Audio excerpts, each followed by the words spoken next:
प्रार्थना करेंगे।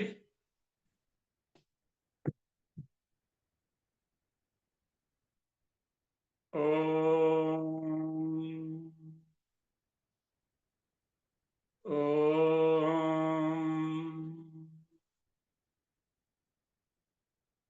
ओम।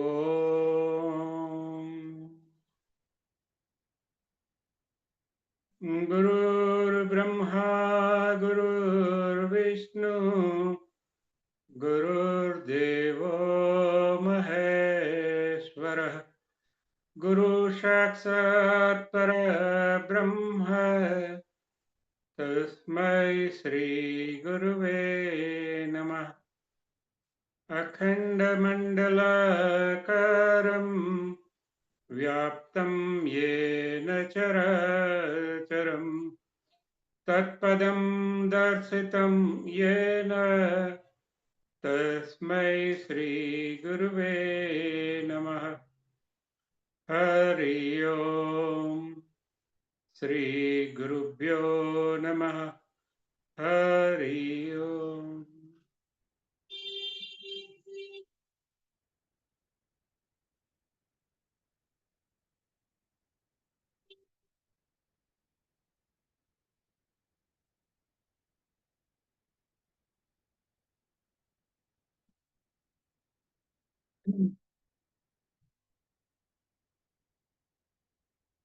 आज हम देखेंगे कुछ चीजें हैं।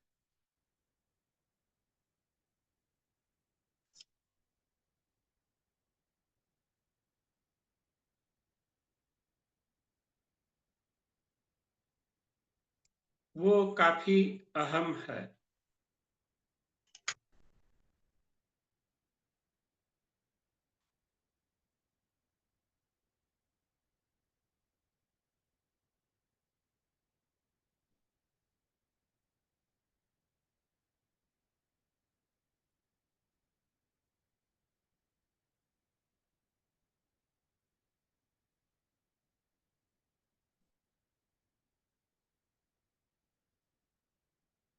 हमें किसे अनुसरण करना चाहिए।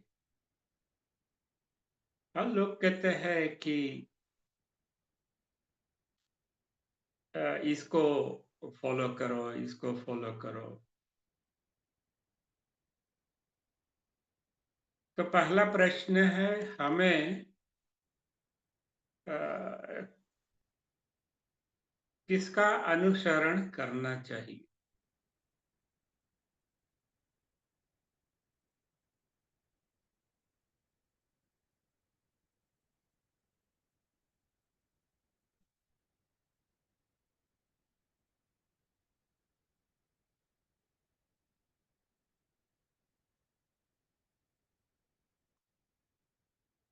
दूसरा, ऑथेंटिसिटी क्या है। हम कहते हैं ये चीज ऑथेंटिक है और ये चीज ऑथेंटिक नहीं है।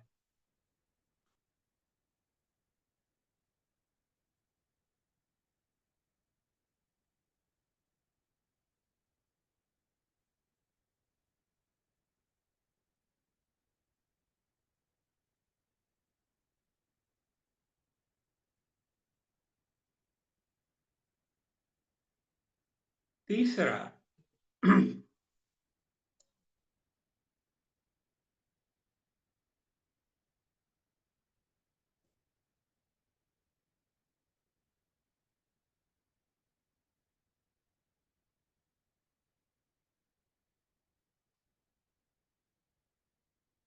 श्री कृष्ण ने अर्जुन और दुर्योधन जब उसके पास मांगने गए थे,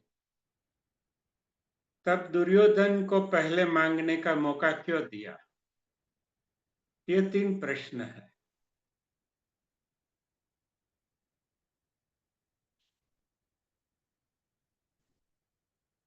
ये काफी गंभीर प्रश्न है। आप समझो, बहुत गंभीर प्रश्न है। उन्होंने दुर्योधन को कहा कि अर्जुन मेरे सर के पास बैठा था, बाद में देखा, मेरी आंखें खोली तो मेरे पैर के पास बैठा था दुर्योधन। तो एक तरफ मैं हूँ, एक तरफ मेरी सेना है। लेकिन मैं पहली चॉइस तुझे दूँगा क्योंकि को पहले देखा।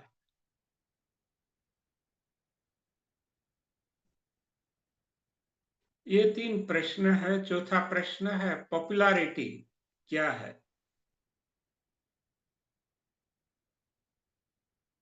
लोकप्रियता क्या है?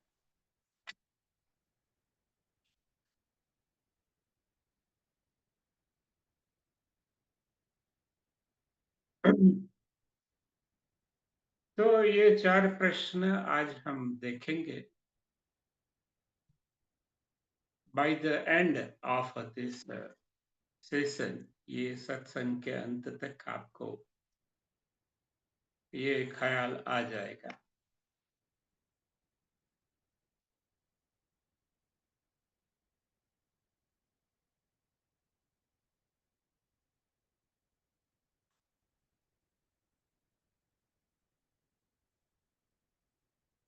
आइंस्टाइन ने जो थियरी दी थी, वो काफी जटिल थी। शायद दुनिया में सबसे कॉम्प्लिकेटेड चीज थी वो।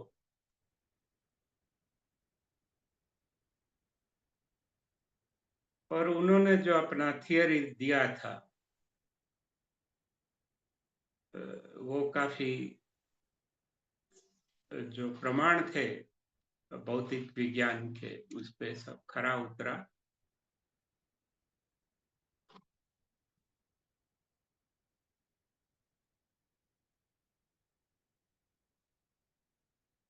तो फिर जेलसी रहती है, ईर्ष्या रहती है मनुष्य में। तो वैज्ञानिक भी मनुष्य होते हैं, उसमें भी ईर्ष्या रहती है। सभी में थोड़ी बहुत कभी न कभी ईर्ष्या रहती है। तो 30 के करीब, करीब 30, मुझे नंबर ठीक से याद नहीं है, वो वैज्ञानिकों ने एक आवेदन पत्र दिया कि ये जो आइंस्टाइन है वो झूठ फैला रहा है। वो जो कह रहे हैं वो सत्य नहीं है। और एज यूजुअल उन्होंने 30 लोगों ने साइन की, एक तरफ आइंस्टाइन और दूसरे तरफ 30 लोगों ने सिग्नेचर किया कि जो आइंस्टाइन है वो भ्रम फैला रहा है। उसकी जो थियरी ऑफ रिलेटिविटी या और उसके जो संशोधन थे उसके ऊपर।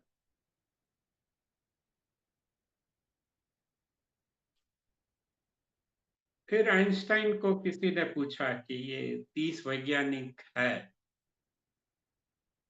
वो कहते हैं कि आप गलत है। तो आइंस्टाइन हंस के बोलते हैं कि अगर मैं गलत होता तो एक ही काफी था। अ, ना, ये 30 वैज्ञानिक की सिग्नेचर की क्या आवश्यकता थी? उनके अनुमोदन या सहमति या उसकी अटेस्टेशन की क्या जरूरत थी? तो जो विज्ञान है उसमें वो बहुमत से सिद्ध नहीं होता। उनकी बात सही थी कि आप प्रूव कर दो, मैंने तो सब टेबल पे रखा है विश्व के समक्ष। आप अपना प्रूव करके रख दो कि ये इस तरह से गलत है। तो वो नहीं कर पाए।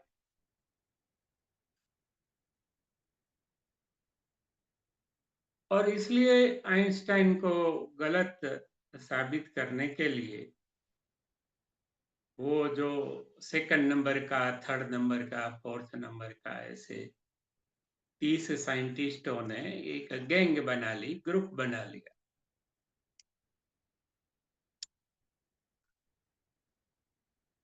और एक आवेदन पत्र दिया सब जगह, जो वैज्ञानिक संस्थाएं है उसमें। और एवरीवेयर। भाई इट्स ए पब्लिक ओपोजिशन कि आइंस्टाइन गलत है। आइंस्टाइन को पत्रकार ने या किसी ने पूछा कि ये 30 लोग सच है या, तो क्या आप ही तय कर लो, मैं क्यों बोलूं। लेकिन अगर मैं गलत होता तो अ, एक की सिग्नेचर ही काफी थी, और अगर एक की भी सिग्नेचर नहीं होती तो भी मैं गलत ही रहने वाला हूं। किसी ने ये डॉक्यूमेंट निकाला ही नहीं था तो भी मैं गलत होता। तो आज तक वो साबित नहीं हुआ है भौतिक शास्त्र में। आज भी जो उनके विचित्र जो परिणाम है क्वांटम मैकेनिक्स में, क्लासिकल मैकेनिक्स में, फिजिक्स के, हाँ, वो प्रूवन ट्रूथ अभी तक माने जाते हैं।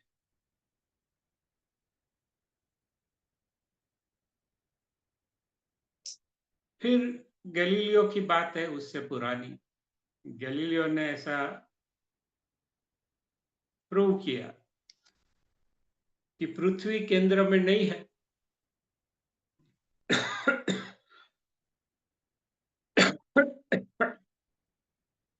सूर्य है वो केंद्र में। तो सब नाराज हो गए जो धार्मिक लोग थे। तो काव्य ने लिखा था कि पृथ्वी है वो केंद्र है। और अगर धर्म ग्रंथ में लिखा है भगवान ने खुद ने कि पृथ्वी केंद्र में है, और अगर मान ले कि सूर्य केंद्र में निकले, तो भगवान गलत हो जाएंगे। तो भगवान अगर एक बात में गलत हो गए तो वो भगवान ही नहीं रहे, तो पूरा जो बाइबल है, धर्मशास्त्र है, वो गलत हो जाए। इसलिए गैलीलियो पे उस जमाने में बहुत दबाव आया कि या तो आप माफी मांग लो, या फिर अ, जो धर्मद्रोह है उसके आरोप में आपको फांसी भी मिल सकती है।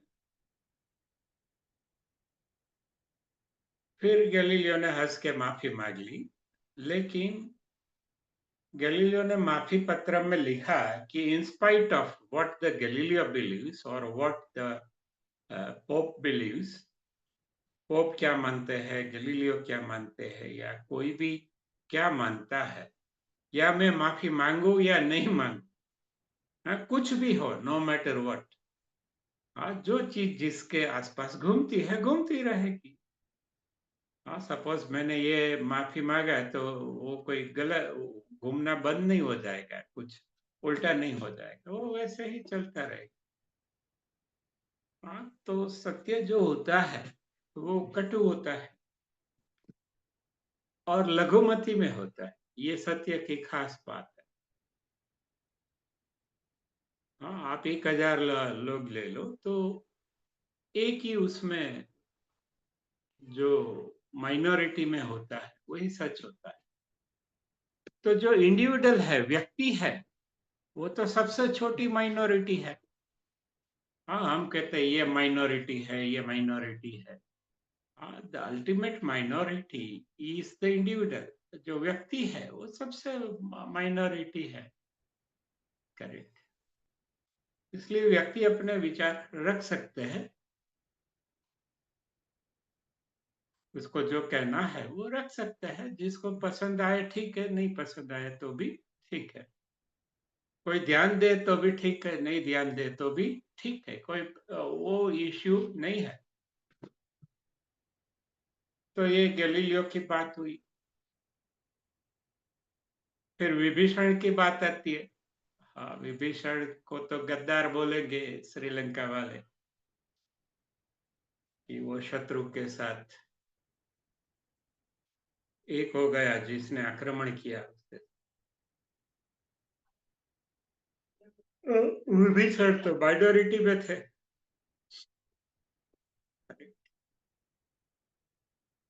अगर श्रीलंका में कोई शास्त्र लिखे जाते तो वो गद्दार के तौर पे माने जाते कि भाई कोलिडेड विद द इन्वेडर्स।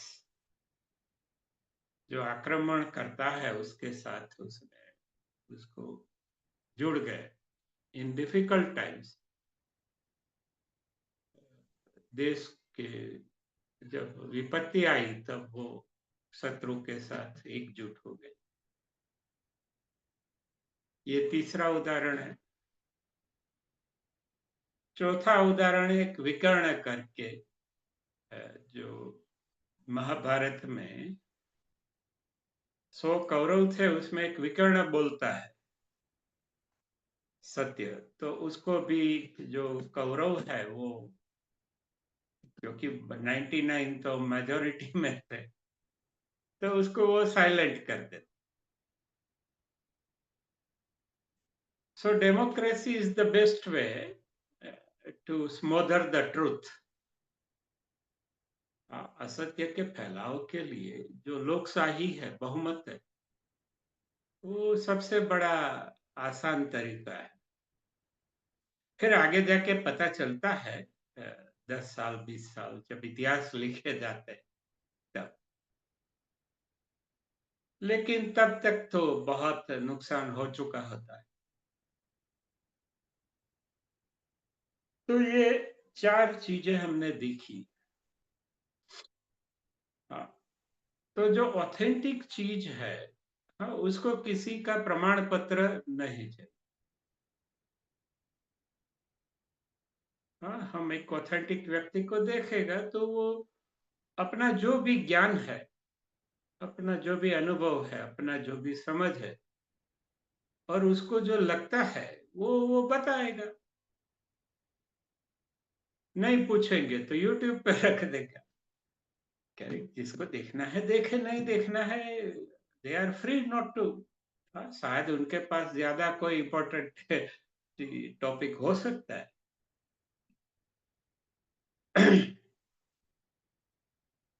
तो हमने देखा कि जो ऑथेंटिक है हाँ, वो सत्य है।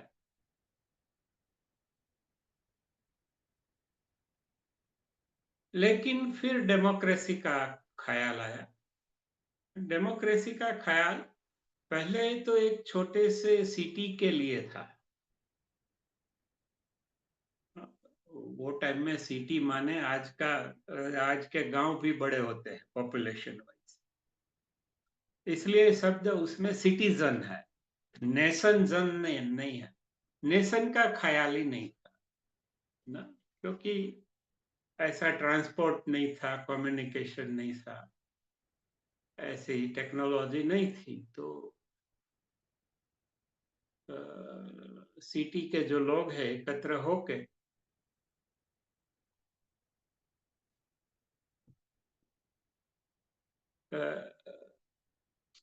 मतदान से अपना जो नेता है वो तय करते थे। वो भी ओरिजिनली भारत से ही आया। यहाँ लिच्छवी करके प्रदेश थे, उसमें वो गणराज्य थे महाभारत के समय। गण मीन्स मनुष्यों का समूह।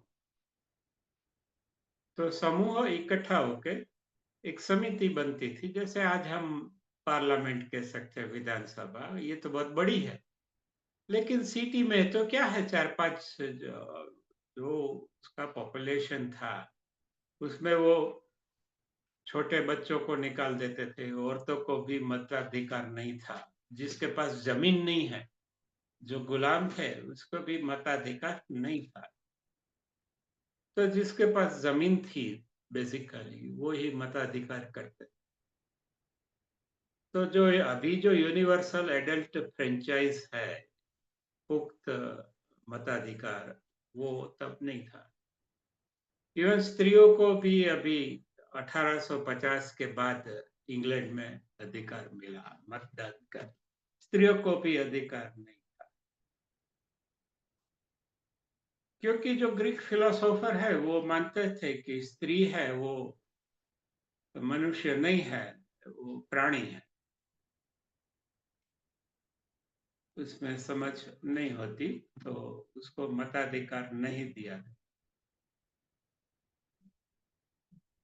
भारत में ऐसा नहीं था।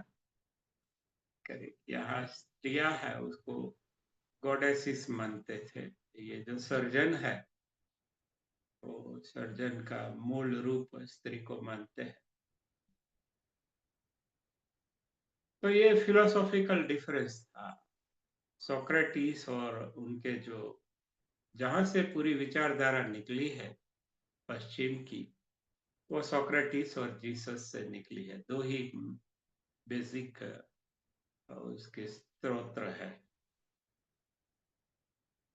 तो हम देख रहे थे कि ऑथेंटिसिटी क्या है।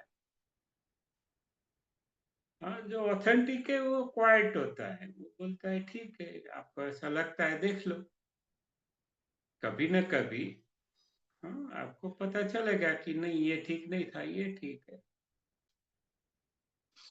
और ऑथेंटिक आदमी कोई क्लेम नहीं करता, मैं क्लेम नहीं करता मैं सच्चा हूं, आप देख लो मुझे ऐसा लगता है। जैसे आपके पास कुछ कागजात है, आप टेबल पे रख देते हो, जिसको देखना है देखे, नहीं देखना है नहीं देखे, पड़ा रहेगा वहां। तो ऑथेंटिक आदमी को किसी का प्रमाण पत्र नहीं चाहिए। हाँ, क्योंकि वो अपने इनर कन्विक्शन से लिखता है, उसकी जो आंतरिक प्रतीतियां है उससे वो कुछ कहता है। ठीक है, वो आंतरिक प्रतीतियां सब शास्त्र से, डेटा से, उसके संस्कार से, सिचुएशन से आई है, सभी की आती है। इसलिए जो ऑथेंटिक आदमी है वो अनडेमोक्रेटिक होता है। वो अनडेमोक्रेटिक नहीं है, लेकिन जो डेमोक्रेटिक लोग हैं, हाँ, धंधा तो हमेशा समाधान से चलता है, सत्य से तो सभी धंधे ज्यादातर नष्ट हो जाते हैं। इसके बारे में कभी आगे हम देखेंगे। द पॉइंट इज कि जो ऑथेंटिक आदमी है या ऑथेंटिक वस्तु है, यहाँ राजकोट हम जुबेली बाग में जाते हैं तो 10-12 चिवड़े वाले की दुकान, तो उसमें ओरिजिनल तो एक ही है। उसका पता नहीं, मैं भी छोटा था उसके पहले की दुकान है या 1945-50 के टाइम। तो वो गोर्धन भाई करके था कोई। तो अभी जाओ तो सब गोर्धन भाई है, वो रसिक भाई गोर्धन भाई, आ भाई गोर्धन भाई, ते भाई गोर्धन भाई। तो अभी पता नहीं है लोगों को कि इसमें असली गोर्धन भाई कौन है ना, जो ऑथेंटिक है। करेक्ट।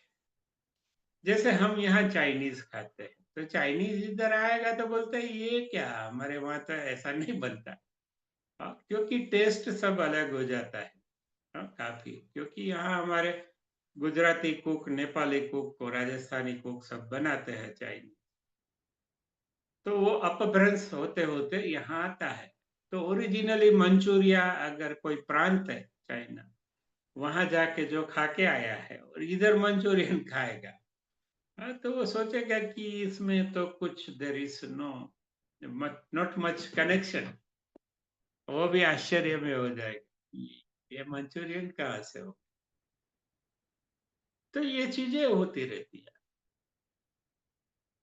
ना। जैसे आपने जेरोक्स हुई, तो जेरोक्स में से जेरोक्स हुई, उसमें से जेरोक्स हुई, उसमें, हाँ, तो 100th जेरोक्स है वो एकदम फीकी फीकी सी हो ना, क्योंकि इतना कॉपी हो चुका, अपभ्रंश हो चुका, डाइल्यूशन हो चुका। धब्बा धब्बे भी बड़े बड़े होते जा रहे। जैसे यहाँ डोसा है, तो डोसा आप बहुत जगह खाते हो, लेकिन उसका जो ओरिजिन है वहां आप जाके खाएंगे तो आपको पता चलेगा कि हम जो डोसा खाते हैं राजकोट में, गुजरात, और जहाँ पे भी उसका जो बनता होगा रियल ऑथेंटिक डोसा या सांभार या जैसे हमने संकल्प में खाया था, बहुत महंगा था, तो ऐसी चटनी मैंने कभी खाई ही नहीं। It was wonderful. तो तब पता चला कि ये डोसा ये होता है। लेकिन काफ़ी महँगा होता है, मैं तो एक ही बार गया था। तो जब तक आप ऑथेंटिक नहीं देखते, आपको डुप्लीकेट का पता नहीं। और अक्सर डुप्लीकेट है, वो मेजॉरिटी में होता है, क्योंकि डुप्लीकेट बनाना आसान है। डेमोक्रेसी में तो क्या है, 100 खोटे सिक्के हैं, वो वोटिंग करेंगे। तो जो असली सिक्का है, उसको ही वो नकली कहेंगे। अगर असली को वो असली वोट करेंगे, आप समझो, तो वो खुद नकली साबित हो जाएँगे, क्योंकि उसका तो उससे बिल्कुल विपरीत है। हाँ, इसलिए जो खोटा सिक्का है, वो चलता है दुनिया में। और जितना ज़्यादा खोटा सिक्का है, ज़्यादा चलता है, पॉपुलर होता है, प्रसिद्ध होता है, लोकप्रिय होता है। हाँ, वो क्या है, गंगा किनारे गंगाराम, जमुना किनारे जमुना दास। वो देखता है कि यहाँ पे लोगों को क्या पसंद है, तो वो वैसी बातें करता है, एक जोकर जैसी, और सबको खुश करके वो सब सत्ता ले जाता है। ठीक है, ये कोई लोकल बात नहीं है, युगों से यही चलता आता है विश्व भर में। और इसलिए खोटे सिक्के के लिए डेमोक्रेसी है, वो इम्पोर्टेंट है, क्योंकि आप पैसा देके लोग इकट्ठे कर सकते हो। और सत्य को तो आपका अनुमोदन ही नहीं चाहिए, इसलिए वो आदमी तो आपके काबू में नहीं रहे, क्योंकि उसको आपसे कुछ चाहिए ही नहीं। ना उसको आपका खंडन चाहिए, और ना वो आपको उसका सपोर्ट चाहिए। ना वो, उसको आपसे कुछ लेना देना नहीं है, आपको जो करना है करो। लेकिन जो नकली लोग हैं, वो हमेशा अनुमोदन की तलाश में रहते हैं। हाँ, क्योंकि उनके जो रेफरेंस पॉइंट्स है, वो अपने बाहर है।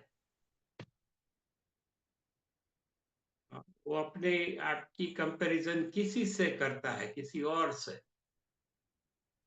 हाँ, तो वो उसकी नकल करने लगता है, और जैसे ही वो नकल करने लगता है, वो खुद ऑथेंटिक नहीं रहता, एक नकल बन गया। हाँ, देखो, हमारे शिक्षा पद्धति में हम आइडियल्स देते हैं। जे कृष्णमूर्ति कहते हैं, आइडियल्स कभी बच्चों को नहीं देने का। हाँ, ये ऐसा था ना, ये ऐसा था ना, ये नेपोलियन था ना, ये हिटलर था ना, ये चर्चिल था ना, ये गांधी था। हाँ, ये छोड़ो, बच्चे पे ये बोझ मत डालो, उनको जो करना है करने दो। उसको आइडियल्स मत, उसको आदर्श मत दो। हाँ, क्योंकि आदर्श से फिर वो कॉपी करने लगेगा, और कॉपी करेगा तो वो असल नहीं रहेगा। हाँ, वो वैसा बनने के लिए दंभ करेगा, पाखंड करेगा, नाटक करेगा। हाँ, और वो नाटक में वो सुखी नहीं रहेगा, क्योंकि वो है नहीं। हाँ, वो, देखो, बच्चा किसी से भी सीख सकता है, उसमें कोई प्रॉब्लम नहीं है। हाँ, लेकिन वो जो आदर्श आप उसमें डाल देते हैं कि ये व्यक्ति आदर्श। हाँ, देखो, लता मंगेशकर जब छोटी थी, हाँ, तभी आपने उसको आदर्श अलग दे दिया होता। हाँ, हेमा मालिनी का, तो लता मंगेशकर सफल नहीं हो सकती थी। या हेमा मालिनी जब छोटी थी, तब उसको लता मंगेशकर का आदर्श दे दिया होता, तो उसकी आवाज तो लता मंगेशकर जैसी नहीं थी। हाँ, तो व्यक्ति जो असल में है, और वो सिर्फ उसको पता है वो क्या है, बाहर के लोग अंदाजा लगा सकते, लेकिन वो अंदाजे है, हकीकत नहीं। हकीकत में वो व्यक्ति को पता है कि उसमें क्या क्वालिटीज है, क्या उसको पसंद है, नापसंद है, क्या उसके कन्विक्शंस है, क्या उसके नजरिए है, सोच विचार है, उसको क्या करना है, क्या नहीं करना है अपने जीवन के साथ, वो बच्चों को तय करना। तो जय कृष्णमूर्ति ऐसे कहते हैं कि the best teacher does nothing. वो देखता है बच्चे खेलते हैं, ये करता है, वो उसमें इंटरप्ट नहीं करता, वो उसमें खलेल नहीं डालता। हर एक का जो क्वालिटीज है, जो कुदरत ने डाला है, ईश्वर ने डाला है, दिव्यता ने डाला है, वो निखरता जाएगा। भगवान ने हर एक को अलग अलग भेंट सौगात दी है। किसी में बुद्धि डाली है, किसी में रूप दिया है, किसी को ताकत दी है, किसी में कोई कौशल्य डाला है, किसी तरह हजारों तरह के कौशल्य। हाँ, तो भगवान ने सब, एवरीवन इज डिफरेंटली गिफ्टेड। ये अभी एचआरडी भी कहता है कि हर एक के पास भगवान ने एक अलग अलग उसके उसका वो बनाया है ढांचा। सचिन तेंदुलकर है, वो कबड्डी नहीं खेल सकता, और कबड्डी का खिलाड़ी है, वो वॉलीबॉल ठीक से नहीं खेल सकता। करेक्ट, इसलिए बच्चे को जो पसंद है वो करने दो, उसमें से ही उसका उसको सर्च करेगा कि इसमें से मुझे जो उसकी क्वालिटीज, इनर क्वालिटीज के साथ जो मैच होता है, या जो उसके इनर कन्विक्शंस के साथ जो मैच होता है, जो फिट बैठता है, वो ही निखर निखर जाएगा। और वो निखारने की जरूरत भी नहीं है इतनी, क्योंकि वो है ही उसमें। only thing, a little bit of polishing is needed, or a little bit of if एक फ्री स्पेस चाहिए जिसमें वो निखरेगा। मैं देखता हूँ ये फुटबॉल खेलने सभी माँ आती है बच्चे को लेके शाम को, और वह खड़ी होती है, तो सभी को उसको मैराडोना बनाना है, पहले बनाना है। तो जरूरी नहीं है कि सभी बच्चे को वो मैराडोना बनना ही हो। ये तो माँ कहती है चलो ये करना है, तो वो करता है, क्योंकि माँ के साथ उनका अपार स्नेह होता है, सभी का होता है। करेक्ट, लेकिन हो सकता है कि उसमें कोई चित्रकार हो, कोई अभिनेता हो, कोई गायक कलाकार हो, कोई कबड्डी का प्लेयर भी फुटबॉल खेलता, हमें क्या पता। करेक्ट, वो तो माँ ने बोला कि कबड्डी नहीं, ये इसमें पैसा मिलेगा, प्रसिद्धि मिलेगी, मेसी बनेगा, मैराडोना में। करेक्ट, तो ये लौकिक कंसिडरेशन है, माँ बाप की होती है हर एक बच्चों के लिए, मेरे पापा की तो बहुत थी। करेक्ट, तो वो ठीक है, लेकिन जो कुदरत है, उसने वो जीवन में कुछ न कुछ ऐसा विशिष्ट डाला है हर एक, तो वो निखर आना चाहिए। हाँ, तेंदुलकर को बोलो कि आप विजय तेंदुलकर की तरह नाटक करो। अभी विजय तेंदुलकर बहुत बड़ा अच्छा प्रसिद्ध नाट्यकार। करेक्ट, तो सचिन तेंदुलकर कैसा नाटक लिखेगा, या वो विजय तेंदुलकर के बोलो कि तुम जाके बैटिंग करो, तो वो विजय तेंदुलकर कैसा बैटिंग करेगा। वेस्ट इंडीज के बॉलर के सामने 0 रन में आउट हो जाए। करेक्ट, तो तेंदुलकर तेंदुलकर में फर्क है। तो ये उदाहरण है, देखो मेरे और मेरे भाई में काफी फर्क है। हर एक दो व्यक्ति है, वो समान नहीं होते, कुछ हद तक उसके विचार समान होते हैं, ठीक है, कुछ कुछ समान होता है, कुछ कुछ नहीं होता। हाँ, तो हमें वो फोर्सिबली फिट करना नहीं। मैत्री तब पनपती है जब हर एक का अपना एक अंदाज है। मित्र है वो जनरली एक दूसरे को कुछ फोर्स करते हैं, आग्रह करते हैं, कभी कभी फोर्स भी करते हैं, लेकिन वो इतना फोर्स नहीं है। फिर बोलते हैं ठीक है जाए ना भाई, कार्य करो ही कर। करेक्ट, ऐसे बोल देते हैं आगे जब दिखता है कि दोस्त उदास है, तो वो छोड़ देता है अपनी बात। अच्छा चल तारे आम करू છે ને ऐसे। तो जो ऑथेंटिसिटी है वो कुदरत में है। हाँ, कौवा है उसको मोर नहीं बनना, मोर है उसको गिद्ध नहीं बनना, गिद्ध है। हाँ, वो इंफीरियर फील नहीं करता अपने आप को मोर को देख। हाँ, उसको पता ही नहीं है। करेक्ट, वो तो हम कहते हैं कि गिद्ध इंफीरियर है, गिद्ध सबसे सुपीरियर है, क्योंकि जो कूड़ा करकट कोई नहीं खाता लास्ट में, वो गिद्ध सृष्टि की सफाई करता है, वो दुनिया का बेस्ट सफाई कामगार। लेकिन कोई गिद्ध की प्रशंसा करे तो हम वो आदमी में कुछ गलत मानते हैं, और कोई मोर की प्रशंसा करे तो सोचते हैं हाँ बराबर। करेक्ट, लेकिन हर एक का अपना अपना गुण धर्म है, हर एक का अपना अपना सोच विचार है, कर्तव्य है, हर एक की अपनी मौज है, मर्जी है, मति है, गति है, शक्ति है, समझ है, रुचि है। ठीक है, तो जो ऑथेंटिक आदमी है या ऑथेंटिक वस्तु है या ऑथेंटिक विचार है, हाँ, उसको पॉपुलर होने की जरूरत नहीं है। लेकिन जो विचार, व्यक्ति, वस्तु, परिस्थिति या कोई भी मैटर ऑथेंटिक नहीं है, तो उसको पॉपुलर होना है। हाँ, આપણે કઈ કે 1000 લોકો ખોટા, હા ખોટા, ઈ બાબતમાં ખોટા। હા, क्योंकि 1000 લોકો તો ઓપિનિયન આપી દીધો હોય, પણ ઓલો એક માણસ છે, એની વર્ષોની સાધના તપસ્યા પછી કોઈને કોઈ જવાબ મળ્યો, તો ઈ સાચો કે ઓલા 1000 જણા રસ્તે રખડતા બધાએ જેને વોટ આપતા હતા એને વોટ આપી આવ્યા, ઈ સાચો?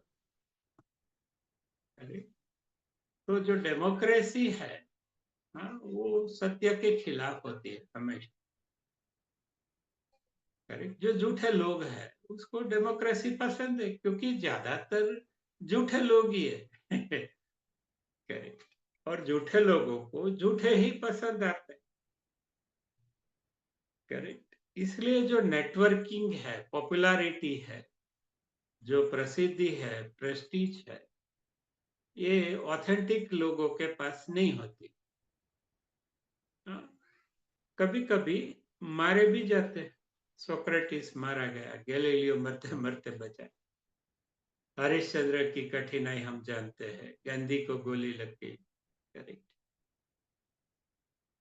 बहुत सारे महात्मा जो है उसका नेचुरल डेथ नहीं हुआ, हत्या हो गई। जब भी आदमी सत्य के करीब जाता है तो उसका जोखिम हजारों गुना बढ़ जाता। देखो, सुभाष चंद्र बोस की हत्या हो गई, भगत सिंह की हत्या हो गई, क्योंकि पॉपुलर जो लोग थे, हमारे ही लोग अंग्रेजों को खत लिख के बताते थे कि ये यहाँ है, ये यहाँ छिपा है। फिर अंग्रेज उसको उपाधि दे देते थे, ये राय बहादुर है, फलाना है, राय चौधरी है, क्योंकि वो टाइम में वो पॉपुलर था। English rule was popular for 200 years, उसमें उसकी भी कोई गलती नहीं। They were going by the popularity. जो पॉपुलर है उसको हम सत्य मान लेते हैं। तो ऐसा हमेशा नहीं होता, और अक्सर नहीं होता।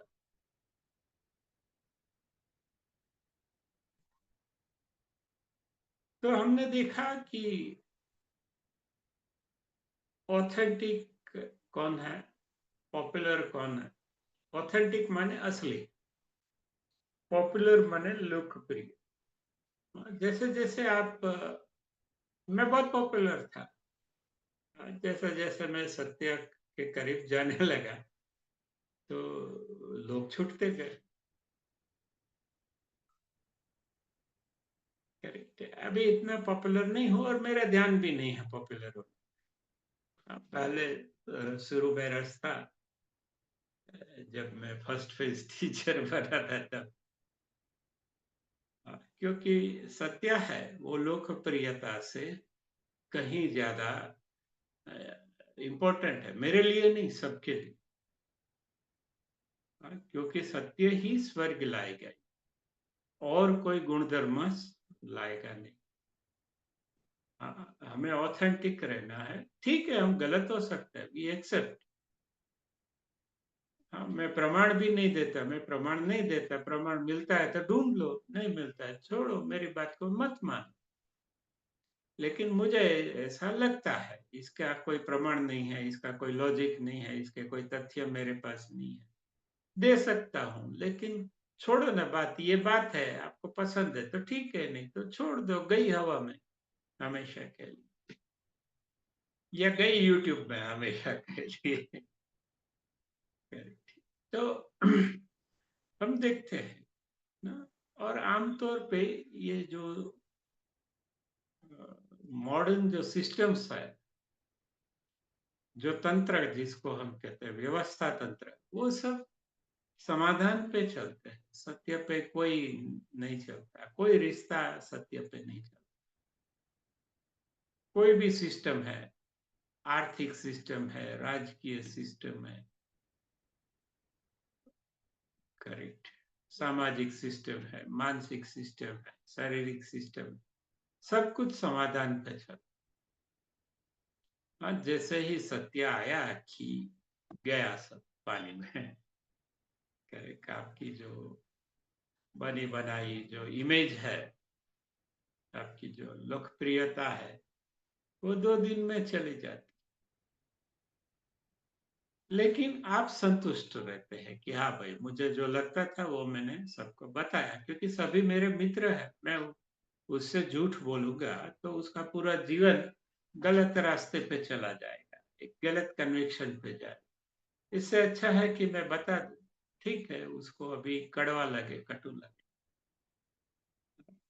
तो बेस्ट चीज ये है, आप रख दो यूट्यूब पे, देखना है देखे, नहीं देखना है छोड़ो। बहुत सारे करोड़ों विधिया, कुछ कहते हैं 400 करोड़ से ज्यादा उस पे यूट्यूब पे वीडियो है, 400 तो नहीं, 350 करोड़ से ऊपर, तो पड़ा रहेगा कहीं, क्या प्रॉब्लम, कोई प्रॉब्लम, करेक्ट। तो मैं तो चला जाऊंगा, ये कुछ 10-20 साल की बात है, या उससे भी पहले जा सकते हो, लेकिन ये चीज जो है वो है।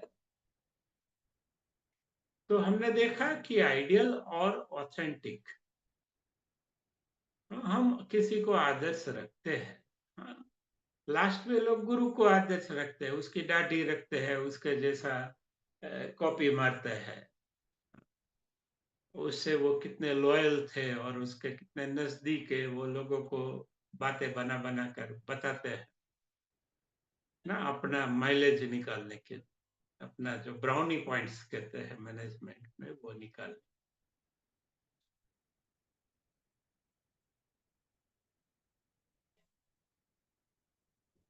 तो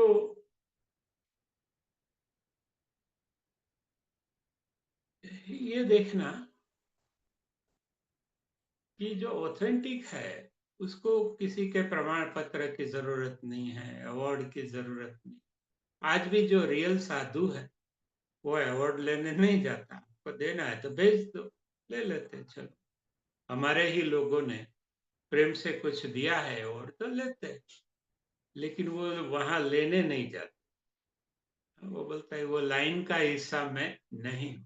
था कभी, अभी नहीं। हाँ, अवार्ड लेने के लिए, अपना खुद का अहंकार बढ़ाने के लिए, they don't take the awards.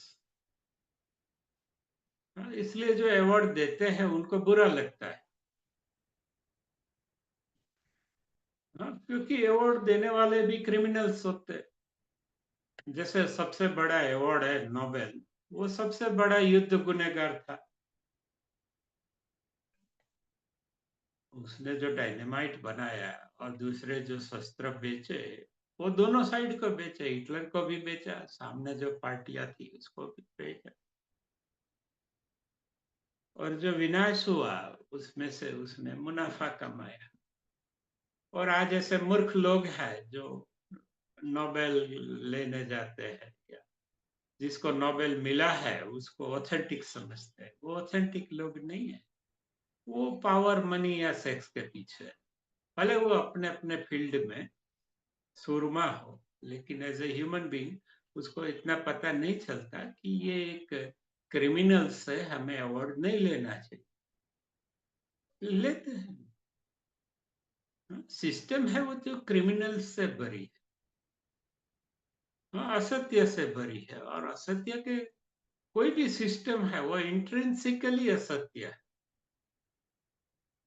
गुरुजी बताते हैं एनी सिस्टम वो इंट्रिंसिकली असत्य है। हाँ, कोई भी जो व्यवस्था है, हाँ, जैसे नोटबुक और पेन में रखता हूँ, उसमें कुछ मैं नोट कर लेता हूँ। माने वो असत्य क्यों हुआ? क्योंकि मुझे मेरे पे ही भरोसा नहीं है, मुझे याद नहीं रहेगा, इसलिए नोटबुक और पेन रखे है। समझे? जिसके पैर है, वो व्हीलचेयर में क्यों चलेगा? तो व्हीलचेयर है, वो काख घोड़ी है, वो सिस्टम्स है। जिसके पैर ठीक है, वो तो घोड़ी फेंक देगा, व्हीलचेयर फेंक देगा, तो बोलेगा मैं चलेगा।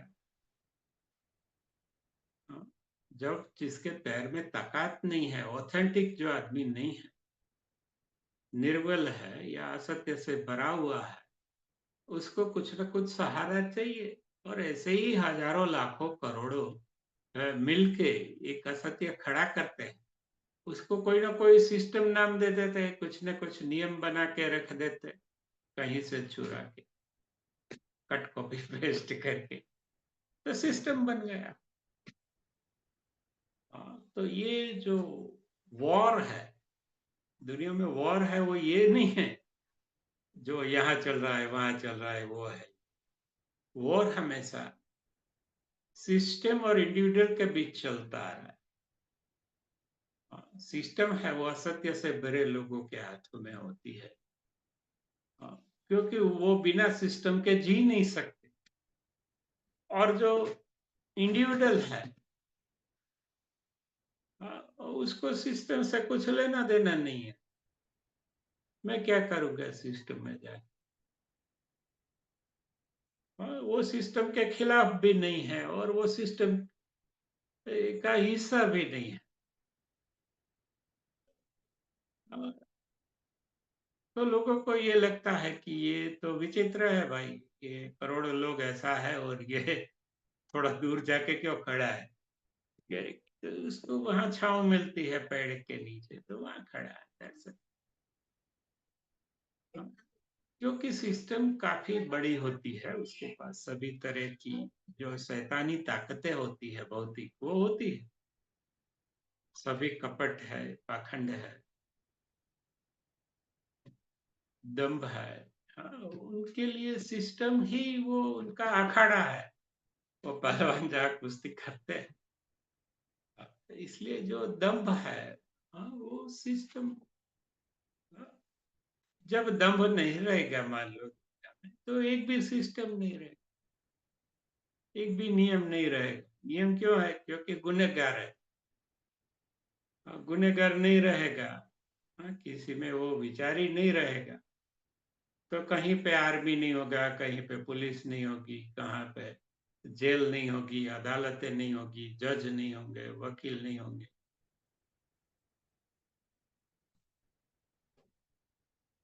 तो फिर इन लोगों का क्या होगा? इसलिए वो लोग ही ऐसा करेंगे कि ऐसा कभी हो ना पाए। नहीं तो हमारे बीवी बच्चों को हम क्या खिलाएं? इतने साल से हमने ये लॉ पढ़ के बैठे हैं ये जगह पे, अपनी जमींदारी फैलाई है ऑफिस में, उसका क्या होगा?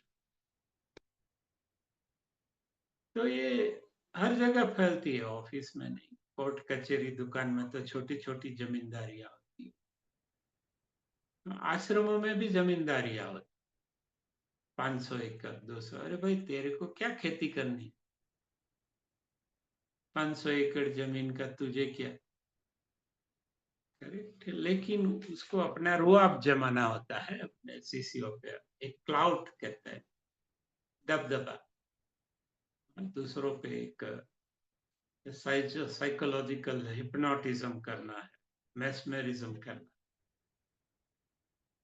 करेक्ट, मैं कुछ विशिष्ट हूँ, या ये थॉट प्रोसेस है वो कुछ विशिष्ट है, ऐसा सबको वहम होता है। लेकिन 200-500 एकड़ सरकार उसको दे देती है तो वो बैठा रहता है, उसकी पेटियां निकल जाती है। जो आदमी का सर्जन दुनिया को स्वर्ग बनाने के लिए किया था, वो 500 एकड़ में वो संडास बाथरूम बनाता रहता है, साफ करता है। ठीक है, मेरा तो ये लाइन है, मैंने तो देखा है 35 साल से एस्टेट कैसे मैनेज करना, स्टेट में क्या तकलीफें होती है।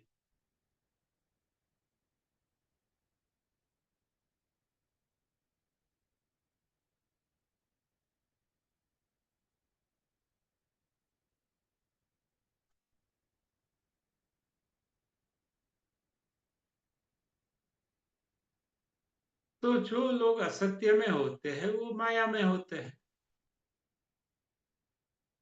माया उसको जहां जैसे उसको कठपुतली की तरह नचाती, वो सिस्टम के हिस्से होते हैं। हमारे कुछ अफसर थे, उसकी बहरी भी, उसकी वाइफ भी घरे उसको साफ साफ कहती, अरे भाई वो 6 के 10, 6 बज के वो घर पे आया, घर पे कहाँ साहब है? घर पे तो वो तेरा पति है, तेरा प्रेमी है, मित्र है, बच्चों का पिता है। तो घर पे भी साहब के फलाना साहब, टिकड़ा साहब, आप फोन करो ना तो, अरे अभी तो छोड़ो, अभी कल 10:30 बजे सुबह में बना देना साहब, उसको टिफिन दे के भेज देना। घर पे तो छोड़ा थोड़ा, उसको एक व्यक्ति की तरह रहने दो।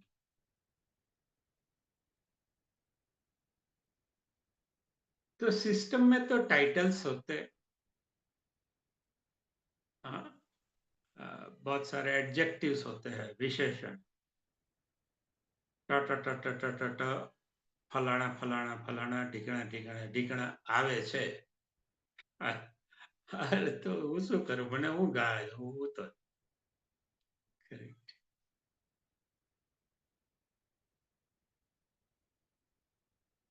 એ ઘરે આવશે તો ચા પીશું, કરેક્ટ, લાઈક ધેટ।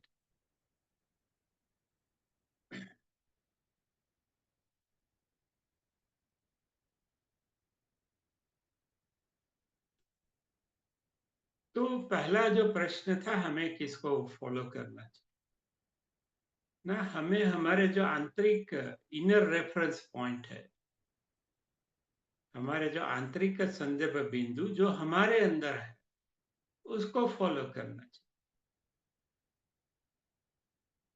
दूसरा प्रश्न है, ऑथेंटिक कौन है? देखो, आप नहीं कह सकते, क्योंकि उसका क्या कन्विक्शन है, वो कौन से लॉजिक या कौन से सेट ऑफ एक्सपीरियंस से आया है, उनकी समझ क्या है, हर वक्त हम नहीं कह सकते। तो उसका छोड़ो, आप ये देखो कि आपको क्या लगता है,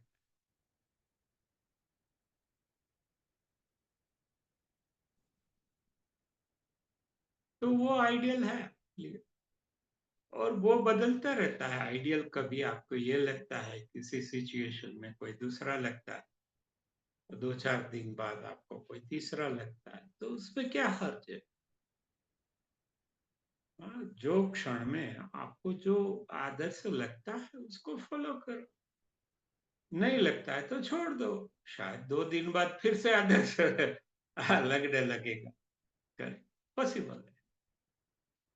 तो हमें कोई फोर्सिबली अपने जीवन में कोई जय कृष्ण मूर्ति या फलाना के टिकड़ा के XYZ को हमें आदर्श रखने की कोई जरूरत नहीं। वो भी कहते हैं कि आप आदर्श को छोड़ो, सत्य को पकड़ो।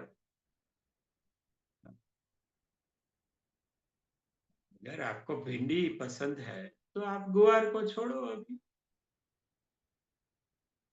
भिंडी को पकड़ो।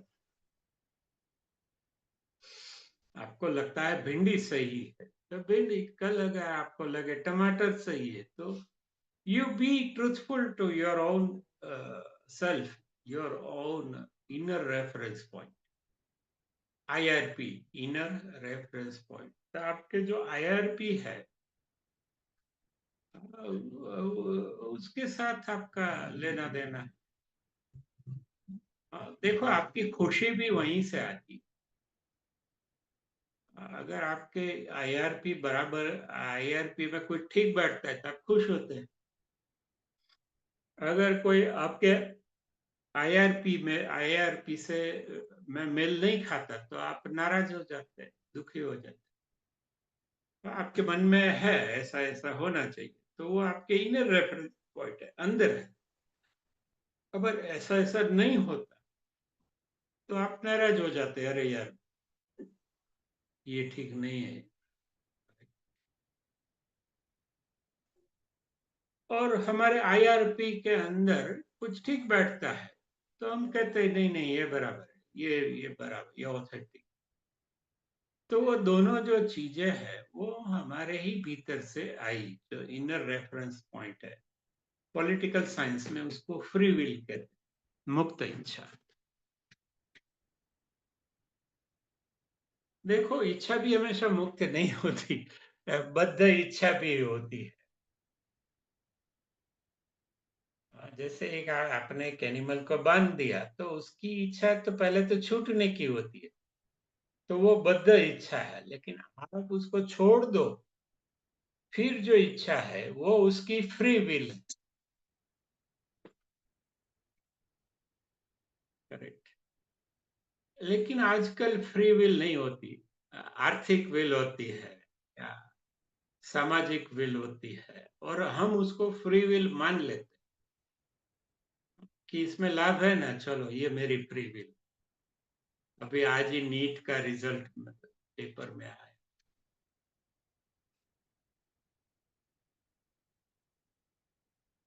तो उसमें से बहुत कम लोग फ्री विल से वो लाइन चुनी होगी। हाँ, क्योंकि नीट से फिर डॉक्टर बनते हैं, लाखों करोड़ों में आमदनी होती है,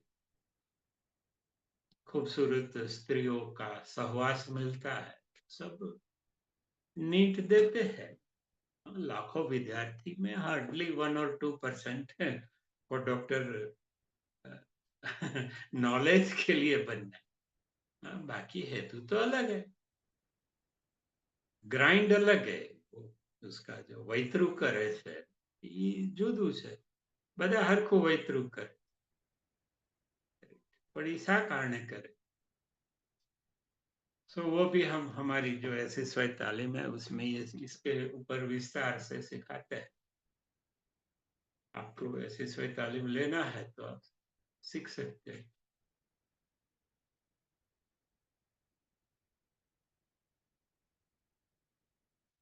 तो जो कृष्ण का तीसरा एग्जाम्पल है कि वो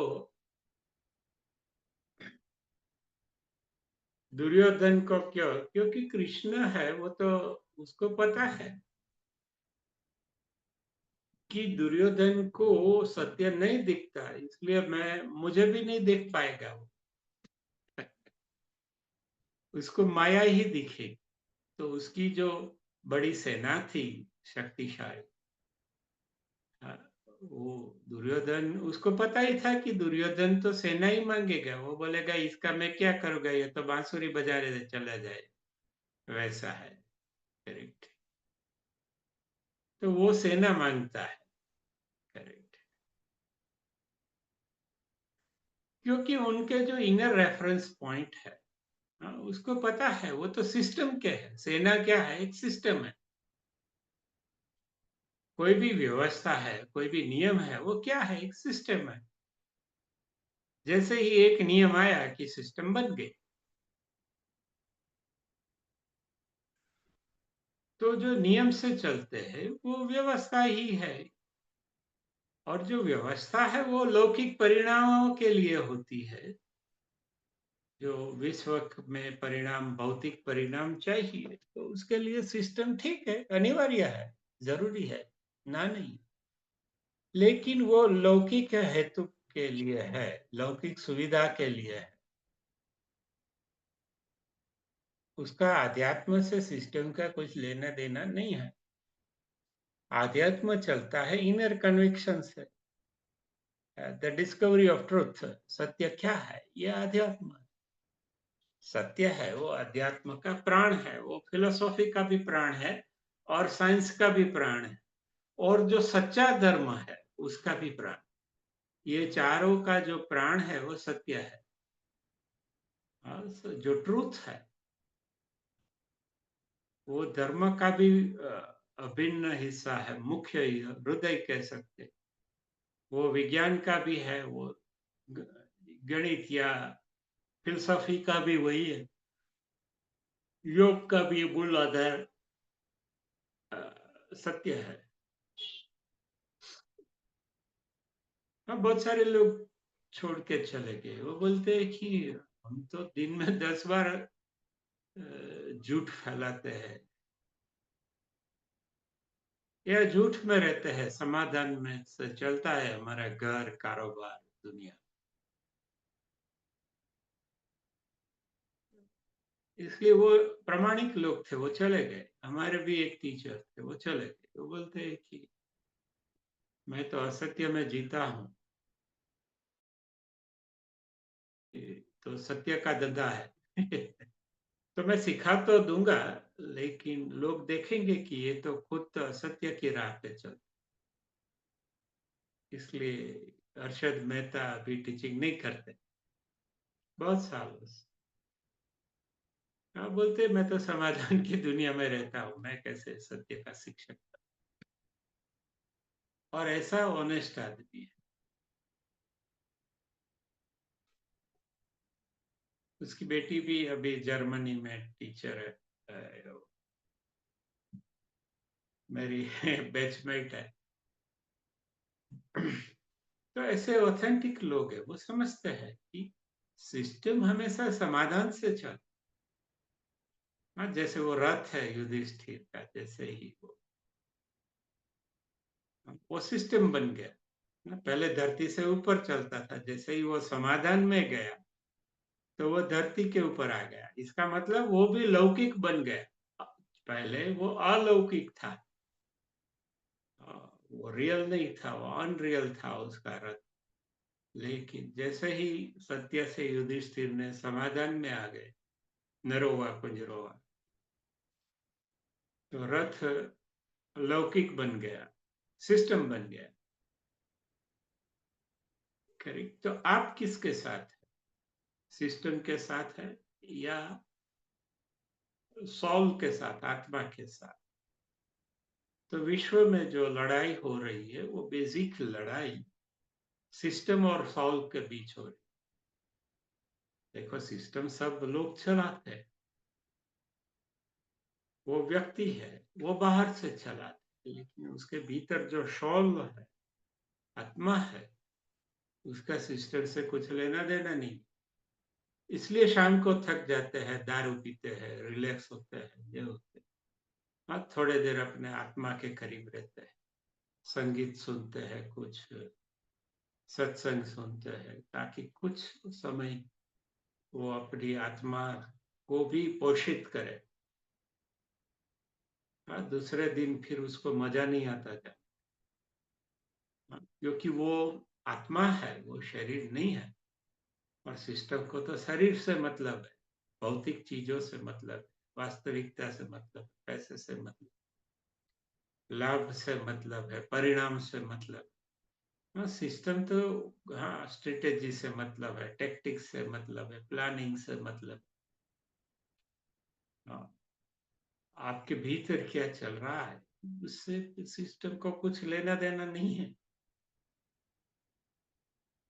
सिस्टम को तो रिजल्ट चाहिए, रीजन भी नहीं चाहिए, रिजल्ट। जो आदमी बम फेंकने गया होगा 1945 या उधर, एटम बम, तो उसके भीतर भी एक मनुष्य बैठा होगा। वो थोड़ा समंदर में भी गिरा सकता था, वो बोल सकता था कि भाई भूल हो गई समंदर में। लेकिन वो सिस्टम का हिस्सा हो गया वो सैनिक। वो दोनों सैनिक अगर अपनी आज्ञा का पालन नहीं करते और अपने इनर रेफरेंस पॉइंट को जरा टटोल के देखते, तो वो इतने सारे मनुष्य की जान नहीं लेते। हाँ, वो दोनों समुंदर किनारे के शहर थे। वो थोड़ा दूर 10 किलोमीटर दूर समंदर में डाल के आ। लेकिन सिस्टम है, सिस्टम को मनुष्य नहीं पसंद। सिस्टम को वफादारी पसंद ना, मैंने बोला वैसा उसने किया। राष्ट्र के प्रति वफादारी, सेना के प्रति वफादारी ना, सिस्टम वफादारी से है, इसलिए वफादारी है वो असत्य ही है। जय कृष्ण मूर्ति यही कहते हैं, लॉयल्टी इज करप्शन। जब आदमी अपनी आत्मा की आवाज नहीं सुनता तो वो करप्ट ही है। फिर वो सिस्टम जो कहती है वो करता है, कुछ पैसों के लिए। जो हिरोशिमा और नागासाकी में जो पायलट थे उसकी तनख्वाह कितनी होगी? I don't know, but very less. तो पूरे लाखों लोगों का कत्ल कर दिया।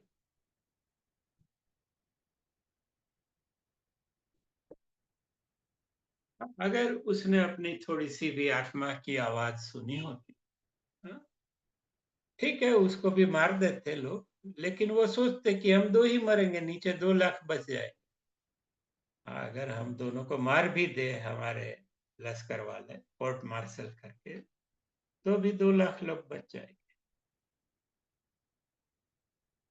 इसलिए जो भ्रष्ट होते हैं उनके लिए सिस्टम ही स्वर्ग है। क्योंकि सिस्टम खुद एक असत्य का एक, हम क्या कह सकते हैं, असत्य का सिस्टम है। सत्य का कभी सिस्टम होता ही, क्योंकि सत्य में व्यक्ति होते हैं, उनके इनर रेफरेंस पॉइंट्स होते हैं, उनका अपना इनर सर्च होता है, इनर डिस्कवरी होती है, इनर कन्विक्शंस होते हैं, और उसके इनर कमांड से चलता है। जो व्यक्ति इनर कमांड से चलता है वो तो कोई भी सिस्टम उसको मार देगा, क्योंकि सिस्टम को तो कमांड देना है और व्यक्ति को करने का है, सोचने का नहीं है उसको अपना। देखो, most of our armies and police and all system people, politics में, बिजनेस में, ये सब सिस्टम पीपल है। वो जिंदा दिखते हैं लेकिन होते नहीं।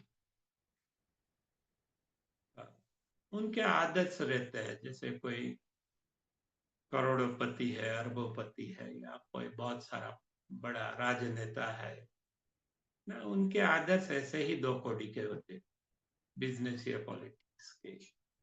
उसके आदर्श कभी सोक्रेटिस नहीं होते, जीसस नहीं होते, कृष्णा नहीं होते, अष्टावक्र नहीं होते, जय कृष्ण मूर्ति नहीं होती, एन रंड नहीं होती।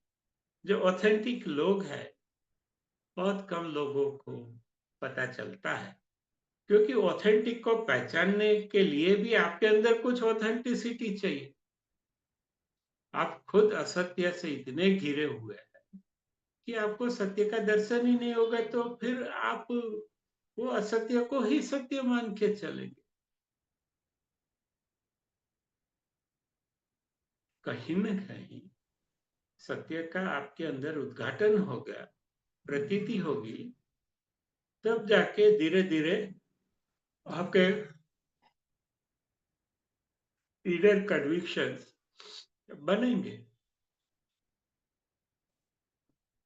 इसलिए जो आधुनिक जो हमारी व्यवस्था है, डेटा की है, डॉलर की है, या डेब्ट की है, डेमोक्रेसी की है, ये सब सिस्टम्स है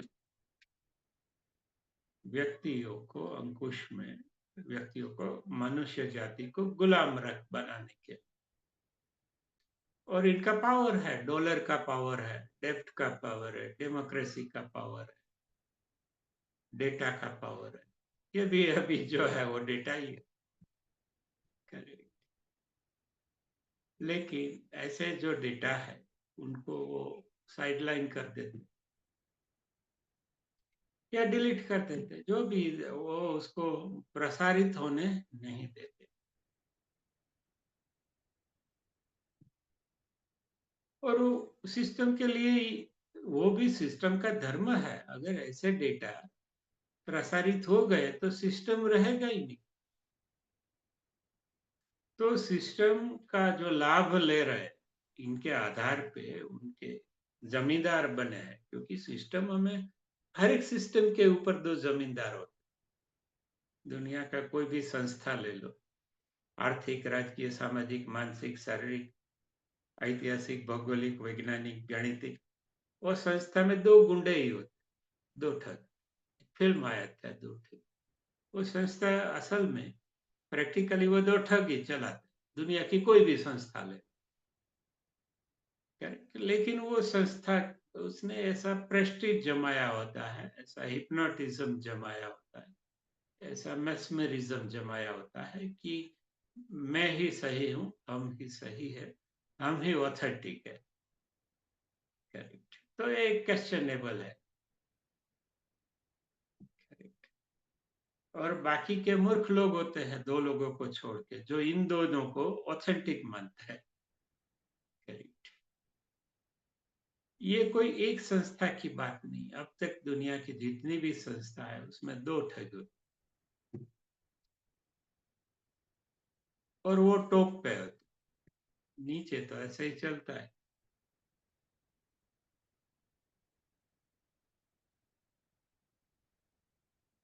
ठीक है, ये काफी जोखिम भरा है ये कहना। मेरे लिए तो ठीक है, कह देंगे। तो हमेशा सिस्टम से दूर रहे। सिस्टम में सत्य नहीं हो, सुविधा पूरी होती है। देखो, सिस्टम जितनी सुविधा कोई नहीं दे,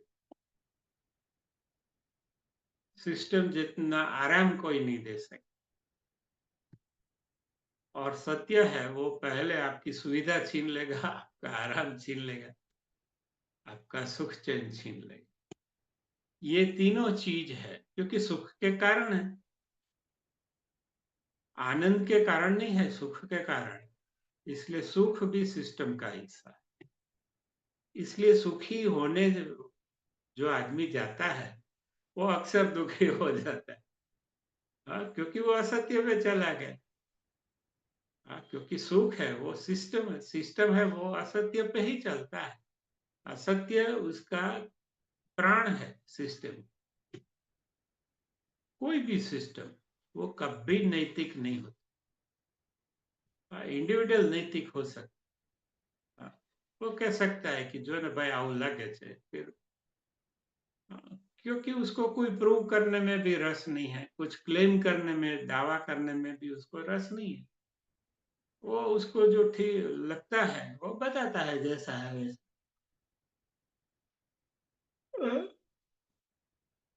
थोड़ा बहुत या कम से कम एडिट करके। और जो बहुत नीडर होता है वो एडिट भी नहीं करता। हाँ, अपने वर्ड्स जैसे ही निकलता है उसको प्रवाहित कर देता।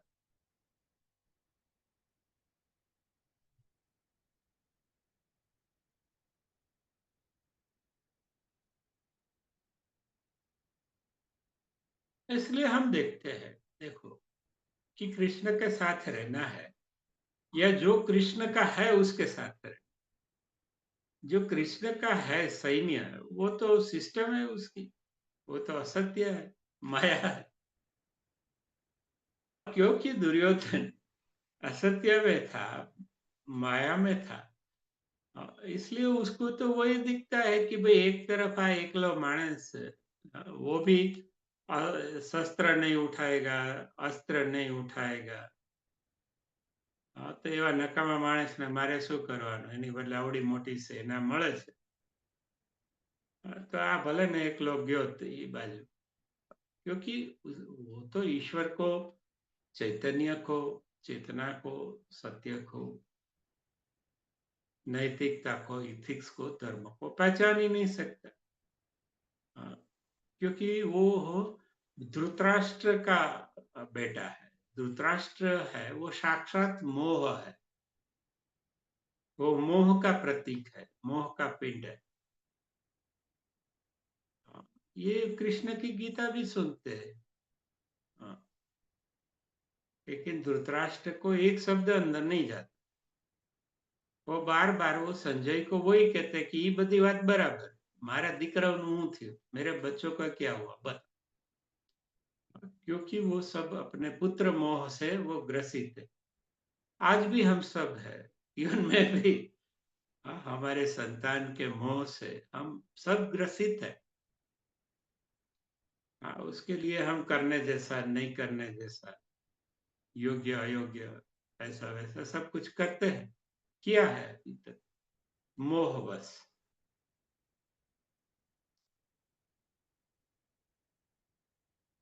तो ठीक है, हर एक के अपने संतान के प्रति स्नेह होना वो स्वाभाविक कुदरती चीज़ है, उसमें कुछ गलत नहीं है। लेकिन यही जब बढ़ जाता है तब मोह हो जाता है। हम हमारे संतान का ही देखते, फैमिली का ही देखते, इससे बाकी सब लोगों का क्या होगा हम नहीं देखते। जैसे मेरा है, घर में ऐसी है, 1 कैलोरी रूम से बाहर निकालता है और 17 कैलोरी बाहर फेंकता है। क्योंकि 1 कैलोरी पंप आउट करने में वो रिवर्स थर्मोडायनामिक ग्रेडियंट के अगेंस्ट वर्क करने में 16 कैलोरी और जाती है। यहाँ नहीं जाती, थर्मल प्लांट होता है वहाँ जाती। लेकिन मेरे रूम में से 1 कैलोरी हटाने के लिए मैं 17 कैलोरी मेरे अ, पृथ्वी पे फेंकता हूँ, और ऐसे 3 एसी मेरे घर में। तो मैं तो नहीं चलाता, लेकिन मेरी वाइफ है, उसको भी चलाने नहीं देता, तो वो सामने मेरी डॉटर है, उसके कमरे में सोती, और उसको लगता है कि मैं राक्षस हूँ। कि ये देखो इतनी गर्मी है और मुझे एसी चलानी। तो असल में जो राक्षस नहीं है वही राक्षस दिखता है। राक्षस कौन है? हाँ, 1 किलो कचरा घर में से निकालने के लिए 17 किलो कचरा, क्योंकि हीट एक कचरा है। 17 किलो कचरा जो शहरी में फेंकते हैं वो कचरा है, कि वैसा जो नहीं करते वो कचरा है। लेकिन अभी एक स्टेटस सिंबल भी बढ़ गया है कि आपके पास एसी नहीं है। बहुत सारे हमारे दोस्त है वो नहीं आते, अभी आते हैं एसी लगाया तो। एक मेरी दोस्त थी, तो वो अपने पियर नहीं, मायके नहीं जाती, वहां उसके भाई के घर एसी नहीं था, तो वो वहां जाती थी, रात रुकना है तो वो अपनी कार में इंजन और एसी चालू करके कार में ही सो जाती।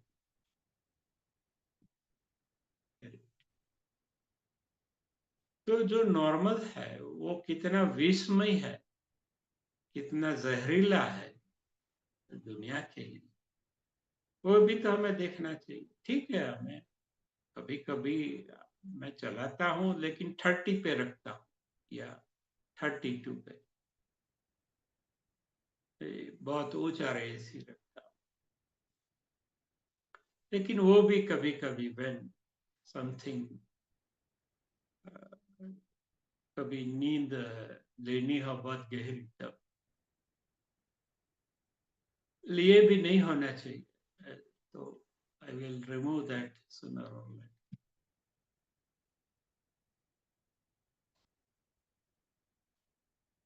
तो अन्ना हजारे और गुरुजी दोनों कहते हैं कि विश्व की जो एक समस्या है वो ये है कि दूसरों की दाढ़ी जले तो जले, मेरी बीड़ी सुलगनी चाहिए। दुनिया की जो सभी समस्या है उसकी जड़ में ये बात।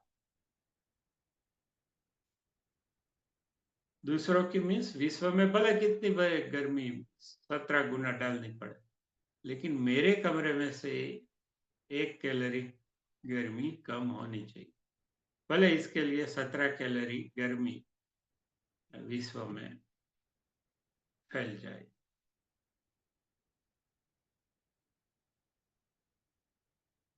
हम अपने बच्चों को भी ये सिखाते हैं। हम उसको आगे बढ़ाना नहीं चाहते, हम उसको दूसरों से आगे बढ़ाना सीखते, और यहीं पे सब प्रॉब्लम।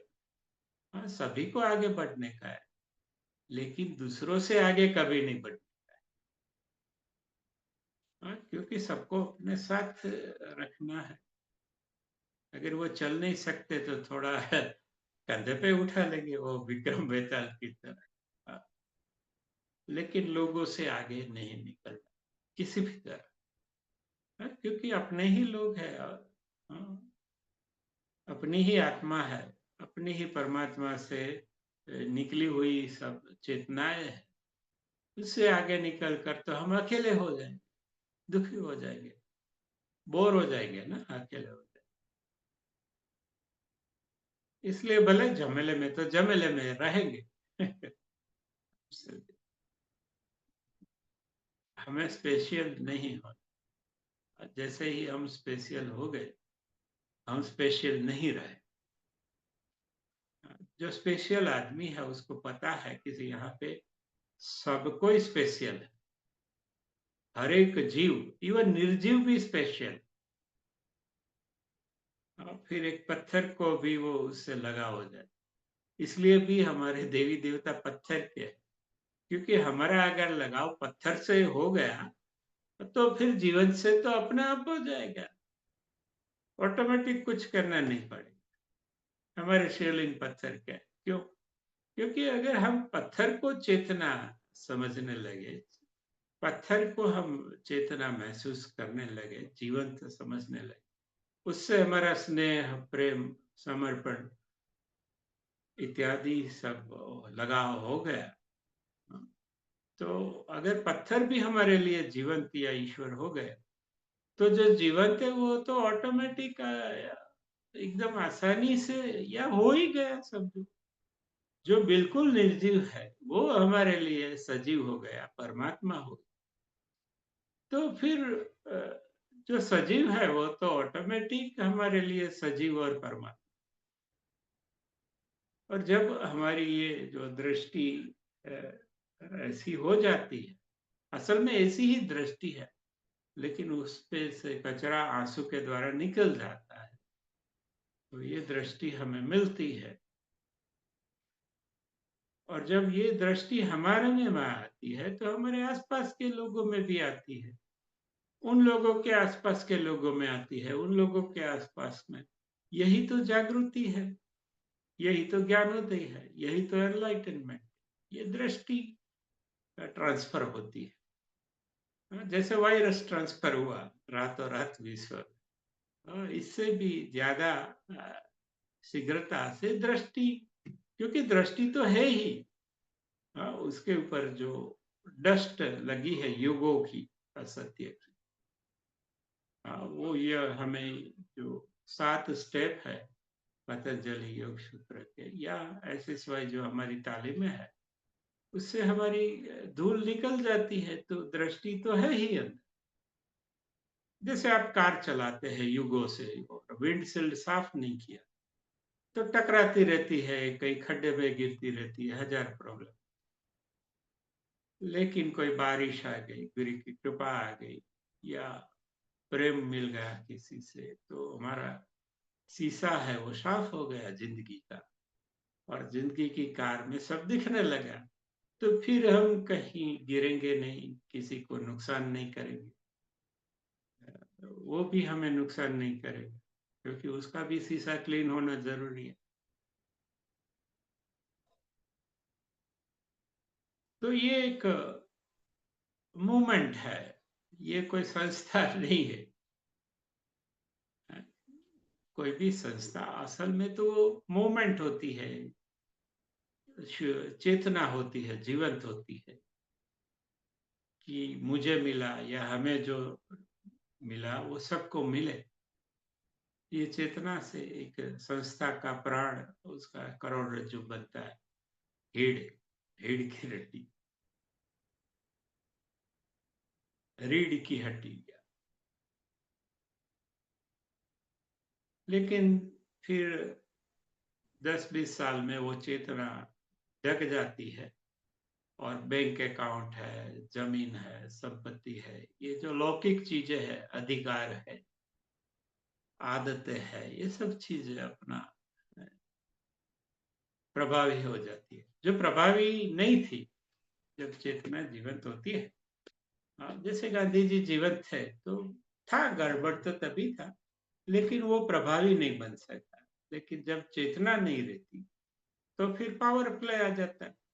क्योंकि वो पहले से ही था, लेकिन जब तक चेतना थी तो उसकी ताकत से वो जो गलत चीजें है वो दबी रहती थी, नहीं थी ऐसा नहीं। जैसे हमारी इम्यूनिटी है, हजारों है, लेकिन हमारी इम्यूनिटी की वजह से हमें कुछ नहीं होता। जैसे हमारी रोग प्रतिकारक शक्ति कम होती है तो कुछ बैक्टीरिया है, कुछ जीवाणु है, हमें हानि करना चालू कर देते। वैसे ही ये सिस्टम का है। इसलिए सिस्टम ठीक है, वो नियमों से बनी है, आपको वो नियम तोड़ना नहीं है, वो नियम से चलना है। लेकिन वो नियमों से कुछ नहीं, जो फर्क आता है वो चेतना बदलने से फर्क आता है। हमारे वहां एक मूवी थी, दो आंखें बारह। हाँ, तो वो आपको देखनी है। कि चेतना आप फर्क कर सकती। और जो बड़ा फर्क है दुनिया में, और जो असली फर्क है, हाँ, वो चेतना के उद्घाटन से होता है। वो नियमों से, कानून से, पुलिस से, डंडे से, कोर्ट कचहरी, दुकानों से, नियमों से, करारों से, टेक्नोलॉजी से या और कोई साधनों से नहीं आता। अगर आप तय कर ले कि मुझे किसी का बुरा नहीं करना, तो फिर आपके लिए तो कानून हो न हो ठीक ही है। कानून का डर किसको लगता है? जिसको गलत करना है उसको कानून का डर लगता है, और जिसको गलत नहीं करना, प्रेम से रहना है, उसके लिए कानून है तो भी ठीक है, नहीं है तो भी ठीक है। वो न्यूट्रल है, और शायद उसको जरूरत ही नहीं है कानून।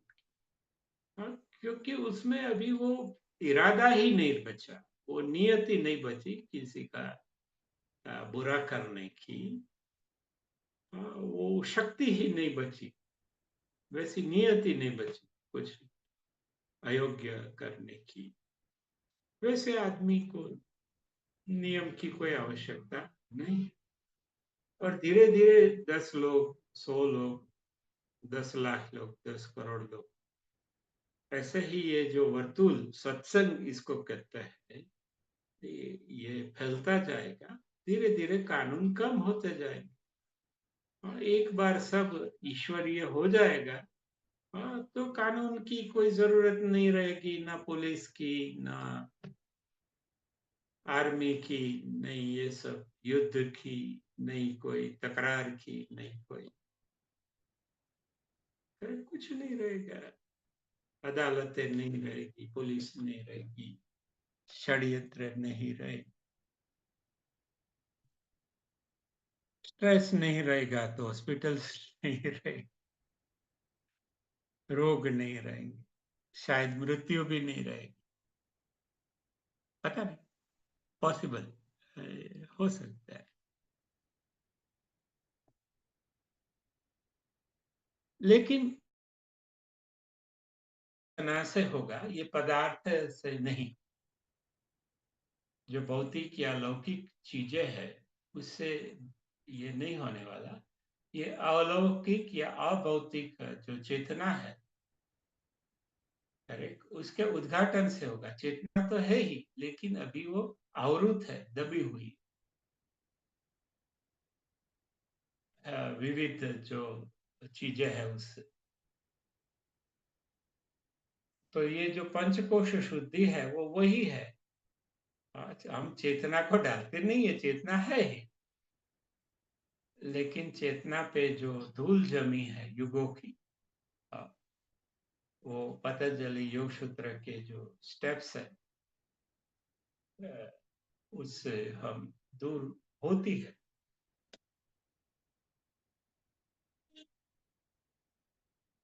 तो फिर ये युद्ध नहीं होगा, नौकरियां नहीं होगी, स्ट्रेस नहीं होगा, कोर्टिजोल नहीं होगा, एंडोक्राइन इम्बैलेंसेस नहीं होंगे, शरीर अच्छा रहेगा, आराम रहेगा। यंत्र तो इतने सारे हैं, तो मनुष्य को काम करने की भी इतनी, काम करना है तो भी इतना काम नहीं है। आज टेक्नोलॉजी का आप थोड़ा अभ्यास करेंगे तब पता चलेगा कि दो चार कारखाने होंगे तो पूरे भारत का पैंट शर्ट बना देंगे। दो चार होंगे तो वो स्त्रियों का कुछ 8-10 कारखानों में पूरा भारत आवृत हो जाएगा, कपड़े बच जाएंगे। वैसे ही हर एक चीजों में करें, तो ये कोई इतना रॉकेट साइंस और इम्पॉसिबल नहीं है।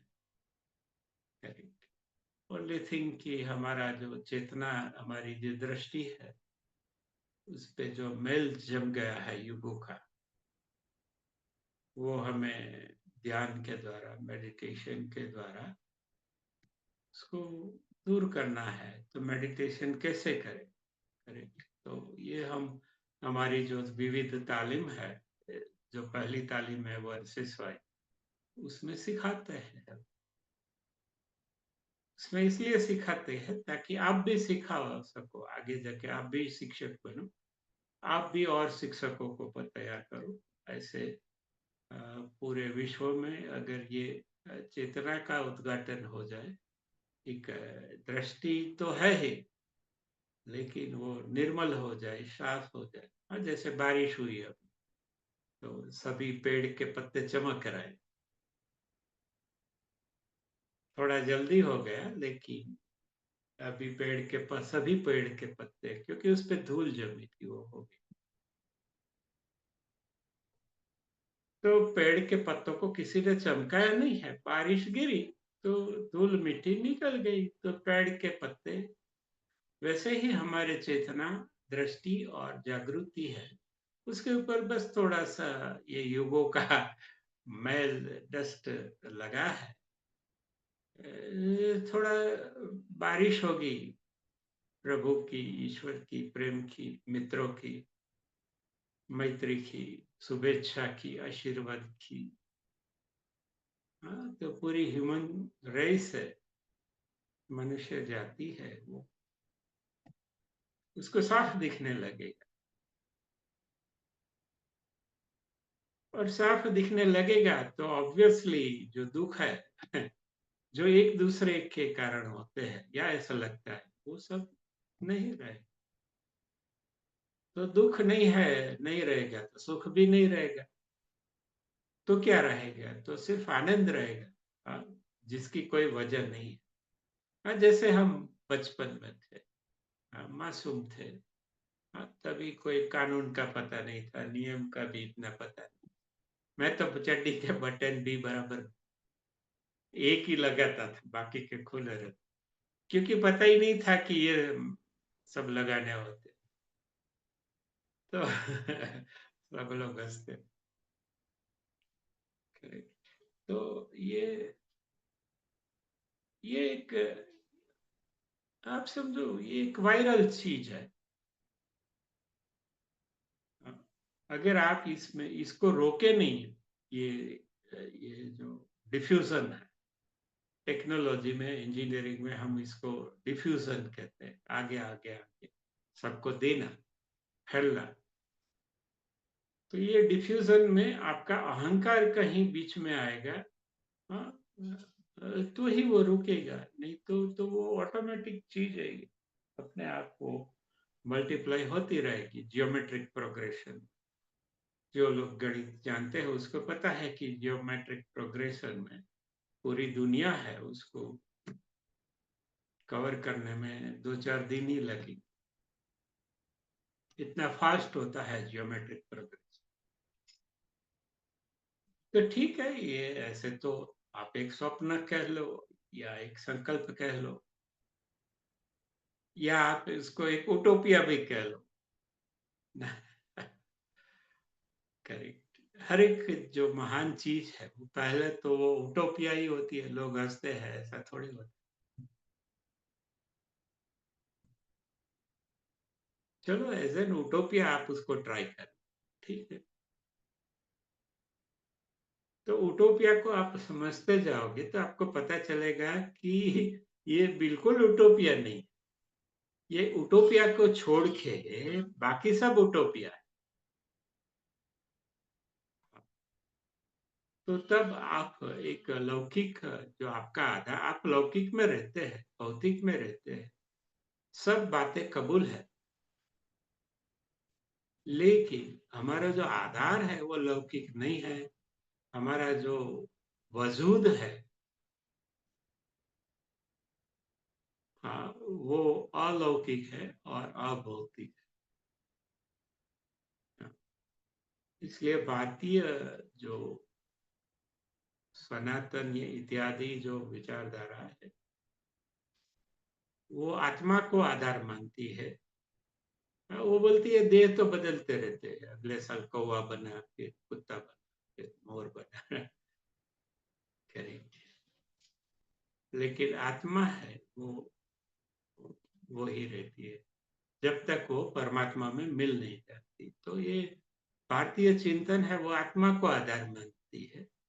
और जो मुस्लिम धर्म है, यहूदी धर्म है और ईसाई धर्म है, जिनके वो देह को आधार मानती है कि देह के अंदर आत्मा है, तो आधार देह करे। और हमारा जो मानना है भारतीय चिंतन का, वो है कि आत्मा के ऊपर देह है। आत्मा इसलिए नहीं दिखता क्योंकि वो देह से ढका हुआ। करेक्ट। अभी इसमें से आपको क्या ठीक लगता है? आप दोनों में से कोई भी राह चुन। हाँ, दोनों के अलग अलग प्लस माइनस है। हाँ, आपको जो रुचि है वो, कोई आग्रह नहीं है कि ये ठीक है वो ठीक है, लेकिन ये दो रास्ते हैं, आप चुन सकते हैं, विच एवर सूट्स यू। जब भी आपको जो भी पसंद आए वो आप देख सकते हैं, सुन सकते हैं, या चूज भी नहीं करना, आप वो तरह से देख सकते हैं।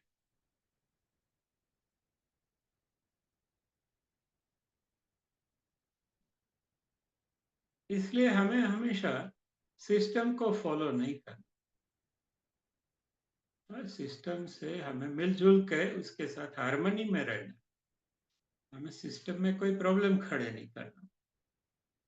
करेक्ट। बिल्कुल सब लोग लाइन में खड़े हैं, हमें भी लाइन में खड़े रहना। हाँ, लेकिन लाइन है, वो आपको कहीं पहुंचा देगी। ये ठीक नहीं। करेक्ट। जो परिणाम है वो तो दृष्टि, जागृति, चेतना, आत्मा, ऐसी चीजें लाई, जो असली परिवर्तन है, बड़े परिवर्तन, मूल परिवर्तन। हाँ, तब तक तो ये लौकिक चीजों में सभी लौकिक नियम चलेंगे। हाँ, और हमें उसमें कोई एतराज भी नहीं है। हाँ, सब लोग लाइन में खड़े हैं, दक्षेश भाई भी खड़ा है। सबको कठिनाई होती है तो दक्षेश भाई को भी होती है। हाँ, गुजराती में कहेवत है, हवनु થાય વહુનું થાય। ठीक है, कठिनाई किसी की ज्यादा होती है, बड़ी होती है, अर्जेंट होती है, इम्पोर्टेंट।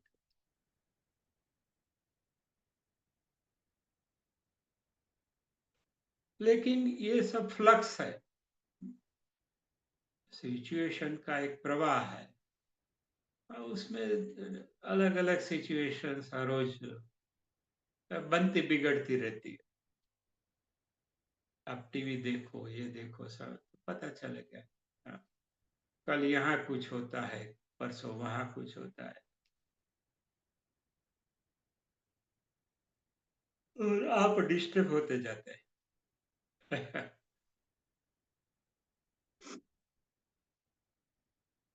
ठीक है, इसलिए जब गुरु जी ने, गुरु है वो चेतना का स्वरूप है, और जो संस्था वो छोड़ के गए, हाँ, वो एक सिस्टम है।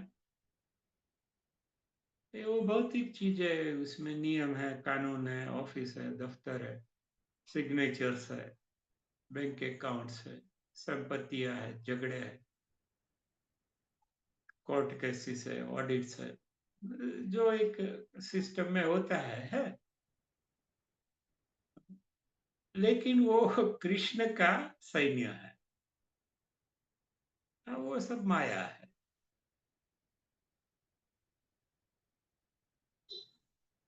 इसलिए ठीक है, वो उसमें जो करना है आपको ठीक लगे करो, लेकिन उसको चेतना से कुछ लेना देना नहीं है। हमारा काम अभौतिक है, अलौकिक है, और चेतना के साथ है, जागृति के साथ है, जिम्मेदारी के साथ। हमारा काम ये अधिकार और ये षड्यंत्र, प्लानिंग न, टैक्टिक्स न, प्रॉफिट न, पॉपुलैरिटी न, प्रसिद्धि न, प्रतिष्ठा। ठीक है, वो एक हिस्सा हो सकता है हमारे जीवन का छोटा सा, लेकिन कोई बड़ा हिस्सा नहीं है।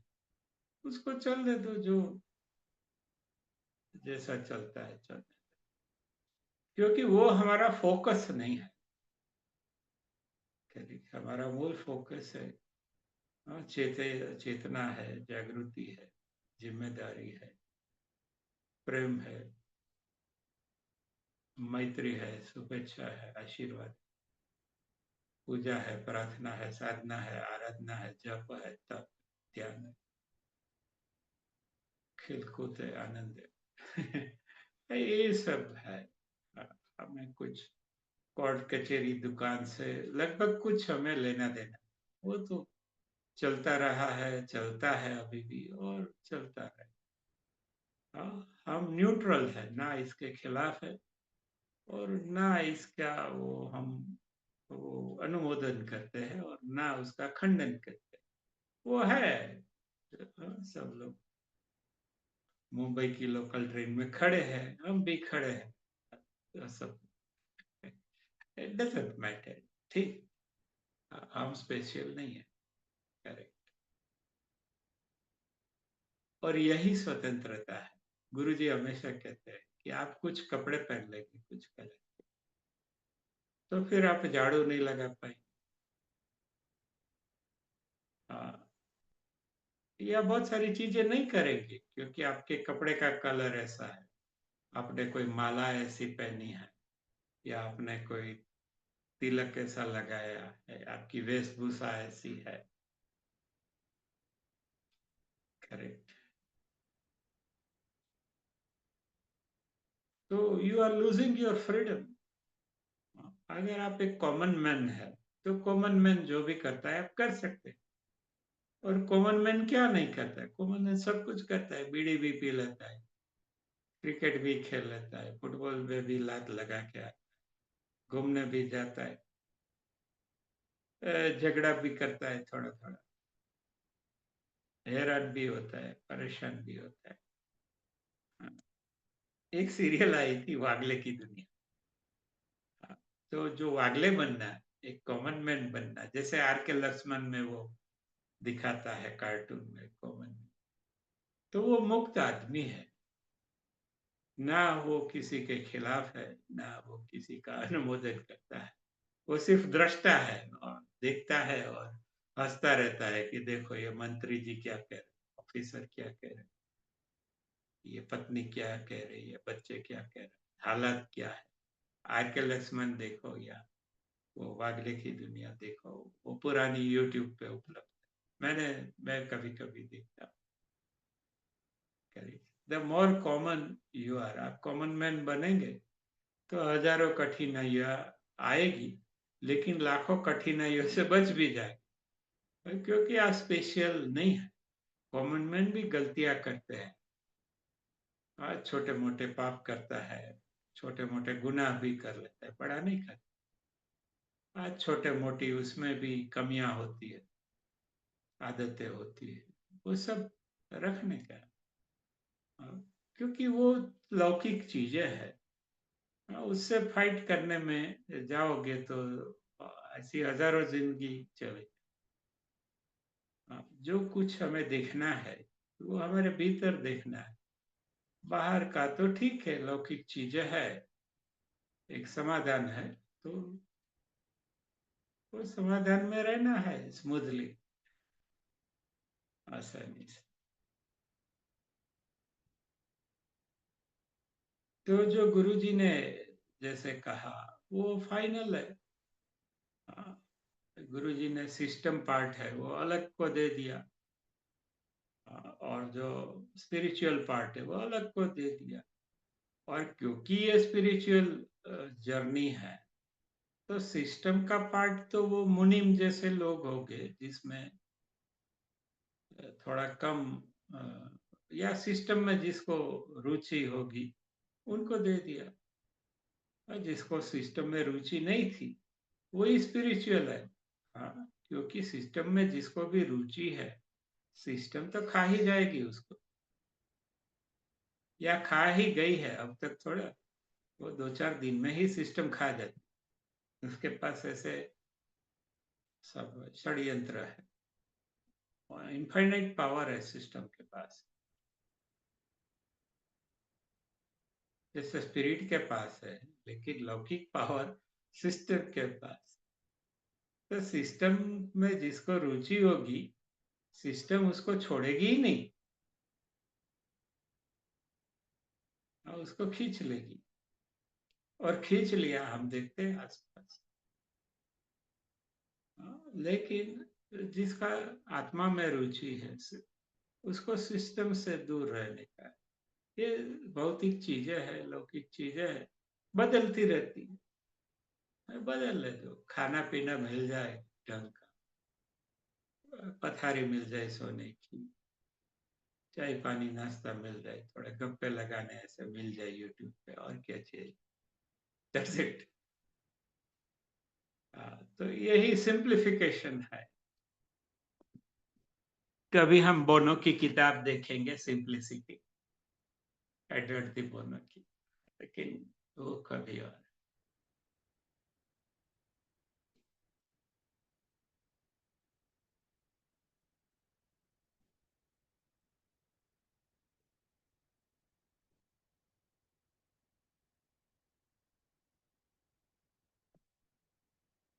ठीक है, आप देख सकते हैं, आपको क्या ठीक लगता है। प्रार्थना करेंगे। ओ